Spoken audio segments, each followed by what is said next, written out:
Om Shanti. Good morning. आज मिठी बाबा के 29 मार्च 2023 के अनमोल महावाक्य सुनते हैं। मीठे बच्चे, तुम्हारी याद अनकॉमन है। जिसे तुम इन आँखों से देखते नहीं उसे याद करते हो और उसकी याद से ही तुम्हारे विकर्म विनाश हो जाते हैं। प्रश्न है, किस एक आदत का त्याग करो तो सब गुण स्वतः ही आ जाएंगे। उत्तर है, आधा कल्प से देह अभिमान में आने की आदत जो पक्की हो गई है, अब इस आदत का त्याग करो। शिव बाबा जो मोस्ट बिलवेड हैं उसे याद करो। कोई भी देहधारी की याद न रहे तो सब क्वालिफिकेशंस आ जाएंगे, डिफेक्ट निकल जाएंगे, आत्मा पवित्रता का सागर बन जाएगी, खुशी का पारा चढ़ा रहेगा, सब गुण स्वतः ही आते जाएंगे। गीत है ओम नमो शिवाय। ओम शांति। बच्चों ने अपने बेहद के बाप की महिमा सुनी और बच्चों के आगे वह बेहद का बाप सन्मुख बैठा है। हर एक बच्चे की बुद्धि में जरूर आना चाहिए, हम वो शिव बाबा जिसकी यह महिमा है उसके सन्मुख बैठे हैं और उनसे हम 21 जन्मों के लिए सदा सुख का वर्षा ले रहे हैं। यह याद आने से ही खुशी का पारा चढ़ना चाहिए। ऐसे नहीं कि जिस समय सामने सुनते हैं उस समय याद रहती है और फिर भूल जाएं। नहीं, बाबा को भूलना नहीं चाहिए। बच्चे जानते हैं हम फिर से अपना राज्य भाग्य ले रहे हैं तो बुद्धि चली जाती है उस निराकार शिव बाबा की तरफ। उनको बुद्धि से जाना जाता है। दिन रात बुद्धि में यह याद रहना चाहिए, हम बेहद के बाप से भविष्य 21 जन्मों का वर्षा ले रहे हैं।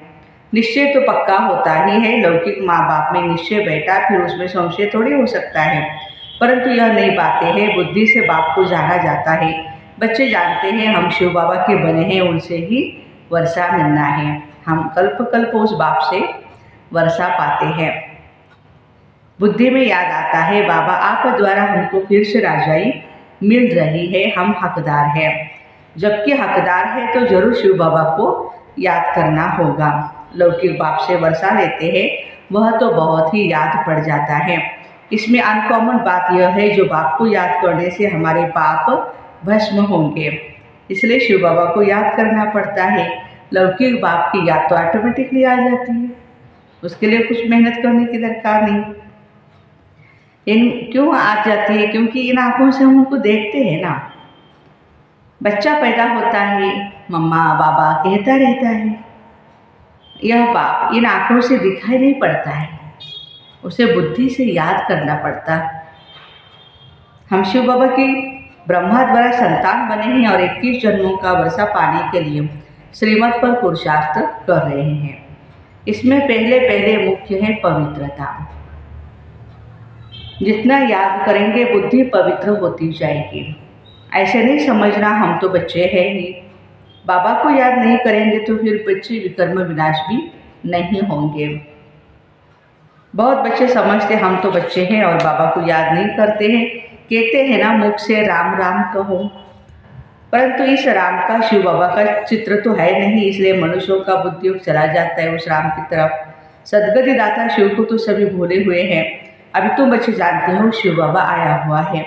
पहले तो जरूर रचयिता शिव बाबा आया होगा, तभी स्वर्ग की रचना भी रची होगी।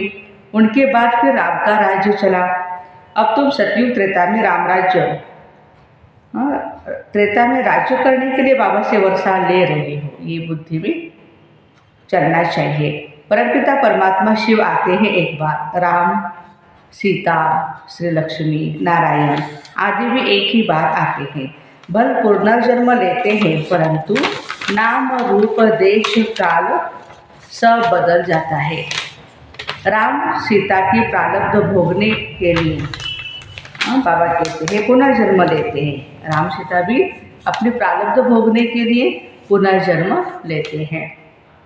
यह ज्ञान सारा बुद्धि में टपकना चाहिए तो खुशी होगी। कोई को भी समझाना बहुत सहज है। स्वर्ग के रचयिता बाप से तुमको इस समय वर्षा मिल सकता है। बेहद के बाप को याद तो सभी करते हैं। बाबा नई सृष्टि रचता है तो सभी सुखी हो जाते हैं। इस समय तो सभी दुखी है। यह ड्रामा ही सुख दुख का बना हुआ है। सुख में कौन राज्य करते हैं? श्री लक्ष्मी नारायण फिर त्रेता में राम सीता। तुम जानते हो इतने वर्ष इस घराने का राज्य चलता है। क्रिश्चियन समझेंगे हमारे क्राइस्ट ने राजाई रची। फिर Edward the first the second राज्य करते आए। पास्ट होता जाता है ना। भारतवासियों को कुछ भी पता नहीं। तुम बच्चे जानते हो सतयुग में श्री लक्ष्मी नारायण का राज्य था, जिसको ही हेवन स्वर्ग कहा जाता, जो बाबा ही स्थापन करते हैं। पति दुनिया में आए तब तो पावन बना, ये याद रहना चाहिए। हम उस बाप से बेहद का वर्षा ले रहे हैं, श्रीमत पर अवधारणा भी कर रहे हैं, ये भूलना नहीं चाहिए। बरोबर शिव बाबा कल्प पहले भी आया था, जिसका यादगार भी है। अब वह फिर से आया हुआ है। पहले आते हैं निराकार शिव बाबा। वो आकर तुमको देवी देवता बनाते। सतयुग में श्री लक्ष्मी नारायण प्रैक्टिकल में राज्य करेंगे। फिर भक्ति मार्ग में पुजारी पण चित्र आदि बनाएंगे। लक्ष्मी नारायण का इस समय कोई एक्यूरेट चित्र तो नहीं। फिर प्रैक्टिकल में आएंगे। अब शिव बाबा तुमको प्रैक्टिकल में पढ़ा रहे हैं ब्रह्मा द्वारा। कितनी सीधी बात है, सिंपल। और कोई भी स्कूल में ऐसे नहीं कहेंगे तुम्हारी आत्मा पढ़ती है, टीचर की आत्मा हमको पढ़ाती है। वह सब मनुष्य को पढ़ाते हैं, वास्तव में पढ़ाती आत्मा है। आत्मा ही ऑर्गन्स द्वारा पढ़ती है। आत्मा कहते अब बैरिस्टर बन गया हूँ। नॉलेज से बैरिस्टर बनते हैं। यहाँ तो है ही वंडरफुल बात। निराकार शिव बाबा निराकार आत्माओं से बात कर रहे हैं। आत्मा में ही संस्कार रहते हैं, मनुष्य यह भूल जाते हैं।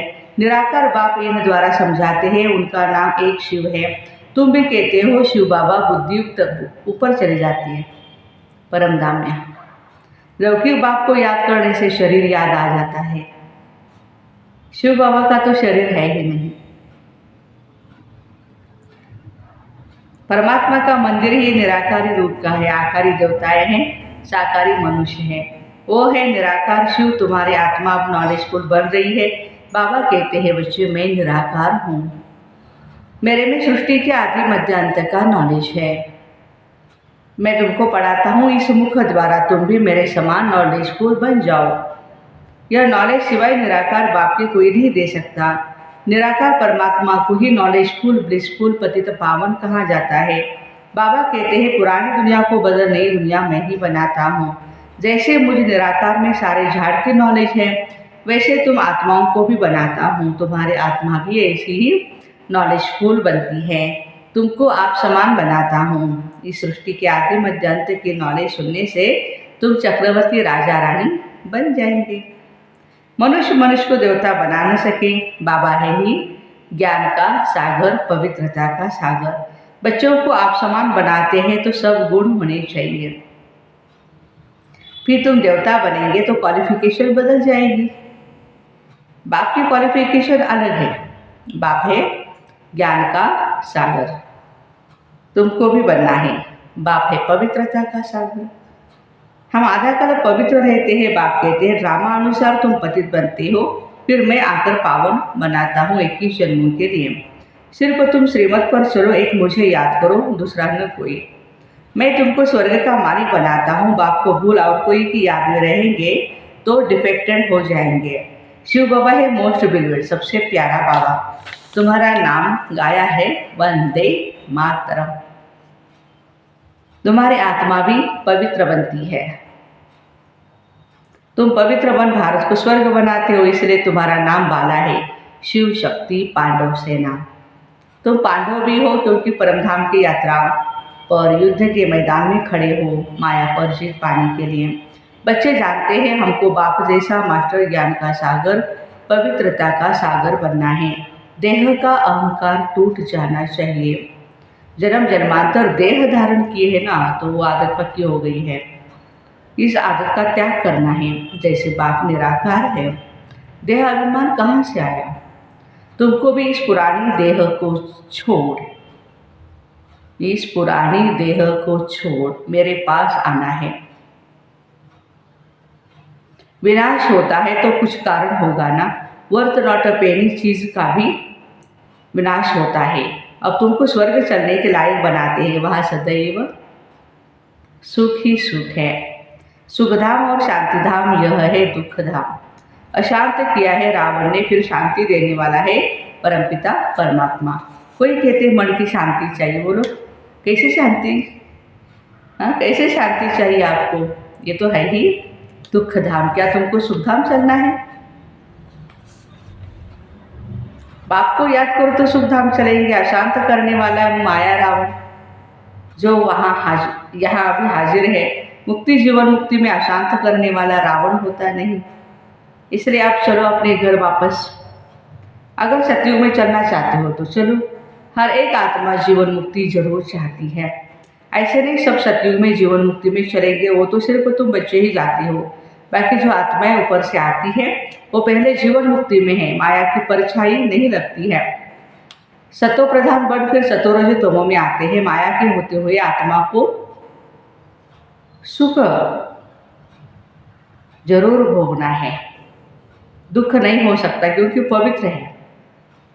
फिर अपवित्र होने से दुख पाते हैं, ऐसे नहीं आने से ही दुख पाते हैं। ये भी सुख दुख का खेल बना हुआ है। स्टार्टिंग में तो हमें सुख ही मिलेगा, फिर जैसे माया के वशीभूत हो जाते हैं तो फिर दुख शुरू हो जाता है। बाबा के ख्याल चलते रहते हैं। मनुष्यों को भीति देने के लिए बोर्ड लगाना चाहिए, अट्रैक्शन कुछ चाहिए था इसके लिए। सिर्फ चित्र देख मनुष्य मोचते हैं। समझो शिव बाबा का चित्र रखते हैं, नीचे लिख देते हैं DT world sovereignty is your god father the birth right. यह हमारा जन्म सिद्ध अधिकार है, स्वराज्य। मनुष्य चित्र देखेंगे भगवान, ऐसा थोड़ी होता है। भगवान का रूप क्या है? फिर लिखा हुआ रहता है बहनों और भाइयों, आकर बेहद के बाप से 21 जन्मों का सदा सुख पाने का पुरुषार्थ करो। वो तो जब कोई सन्मुख आए तब समझा जाए। निमंत्रण देते हैं, दिन प्रतिदिन बहुत शॉर्ट बनाना होता है, पिछाड़ी में शॉर्ट होता जाएगा। मन मना भव, बाप को याद करो, उनसे वर्षा लो। तो लिखना चाहिए भाइयों और बहनों, सतयुग की राजाई 21 जन्मों के लिए बाप से आकर प्राप्त करो। इस होनहार लड़ाई के पहले, इस लड़ाई से ही स्वर्ग के द्वार खुलते हैं, ये कोई नहीं जानते। तुम जानते हो इस लड़ाई से ही भारत सुखधाम बनेगा। वह कोशिश करते हैं लड़ाई न लगे। तुम जानते हो इस महाभारत से, लड़ाई से ही महाविनाश होना है। सब आत्माओं को वापस जरूर जाना है, क्योंकि खेल पूरा हुआ, फिर से पाठ बजाने आएंगे। तो युक्ति से लिखना चाहिए तुम हो रूहानी पंडे, वह है जिस्मानी देहधारी पंडे। तुम अपने को विदेही आत्मा देह से अलग समझते हो ना। तुम जानते हो बाबा हम आत्माओं को ले जाएंगे, तो तुमको लिखना पड़े बेहद के बाप से आकर वर्षा लो। निराकार अक्षर जरूर लिखना है। तुम जानते हो बाबा आया हुआ है इस कर्म क्षेत्र पर, हम भी वहाँ से आते हैं। सभी आत्माएं जो एक्टर्स है इम्पॉसिबल, इमार्टल आत्माएं हैं। इम्पॉसिबल मना अविनाशी, मार्टल मना निराकारी, कब मरती नहीं, ये अच्छी रीति निश्चय होना चाहिए। हम शिव बाबा के अनेक बार शिव बाबा से वर्षा ले चुके हैं, फिर भी लेंगे। पुरुषार्थ से तुम जानते हो शिव बाबा हमको स्वर्ग का वर्षा दे रहे हैं, तो क्यों नहीं हम उनसे वर्षा दें। बाप और वर्षे को याद करेंगे तो अंतमति सुगति हो जाएंगे। बाकी सिर्फ राम राम कहने से मुक्ति थोड़ी हो जाएगी। अखबार में डालते हैं फलाना स्वर्गवासी हुआ, उनसे पूछना चाहिए स्वर्ग किसको कहते हैं। ये तो नर्क है, तो पुनर्जन्म भी नर्क में लेंगे।